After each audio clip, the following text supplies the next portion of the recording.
হিমালয়ের পাদদেশে এক ছোট্ট গ্রাম, যেখানে সময় যেন থমকে দাঁড়িয়েছে। সেই গ্রামের মাঝখানে, নদীর ধারে, এক ক্ষুদ্র গোলাকৃতি আশ্রম ছিল। মাটির দেয়াল, বাঁশের ছাদ, চারপাশে সবুজ শাকসবজির ক্ষেত, যেন প্রকৃতির কোলে এক স্বর্গ। এই আশ্রমের সন্ন্যাসী ছিলেন মহাদেবানন্দ। তিনি ছিলেন এক সাধক, যিনি নিজের জীবন উৎসর্গ করেছিলেন প্রকৃতির সঙ্গে সম্প্রীতি রক্ষা করার জন্য। তার দিন শুরু হতো সূর্যোদয়ের সঙ্গে। তিনি মাটির টানে বাগানে কাজ করতেন, আশ্রমের মুরগিগুলোকে দানা দিতেন, এবং গ্রামের মানুষদের বিনামূল্যে কৃষি ও আধ্যাত্মিক শিক্ষা দিতেন। একদিন, দূর শহর থেকে এক যুবক এল, নাম তার রুদ্র। শহরের কোলাহলে ক্লান্ত হয়ে সে শান্তি খুঁজতে এসেছিল।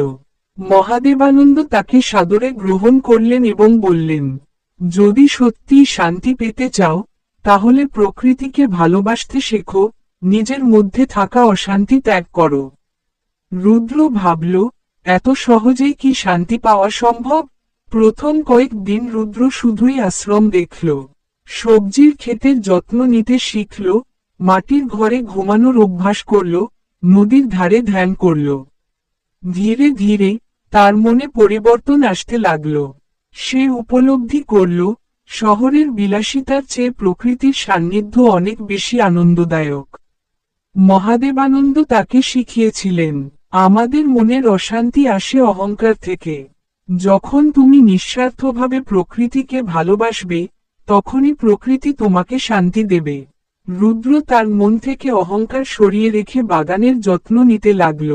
কিছুদিনের মধ্যেই সে অন্য এক মানুষ হয়ে উঠল, আরো ধৈর্যশীল, নম্র এবং তৃপ্ত। একদিন রুদ্র মহাদেবানন্দকে বলল, গুরুজি, আমি এখন বুঝতে পেরেছি প্রকৃতির আসল সৌন্দর্য। আমি কি আমার শহরের জীবন ছেড়ে এখানে থাকতে পারি? মহাদেবানন্দ হাসলেন, পালিয়ে যাওয়াই সমাধান নয়, বরং তুমি যা শিখলে, তা শহরে গিয়ে অন্যদের শেখাও। প্রকৃতি ও শান্তির বার্তা মানুষের মাঝে ছড়িয়ে দাও।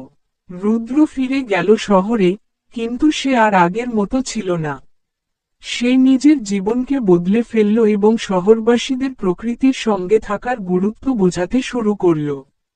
তার জীবনধারা দেখে অনেকেই অনুপ্রাণিত হল, আর এভাবেই মহাদেবানন্দের শিক্ষা ছড়িয়ে পড়ল দূর দূরান্তে। আশ্রমের মাটির ঘরটি আজও দাঁড়িয়ে আছে, চারপাশে সবুজ শস্য আর শান্ত নদীর ধারা। মহাদেবানন্দের শিক্ষা যুগ যুগ ধরে মানুষের হৃদয়ে বয়ে চলেছে, প্রকৃতির সঙ্গে মিলেমিশে জীবনযাপনই সত্যিকারের শান্তির পথ।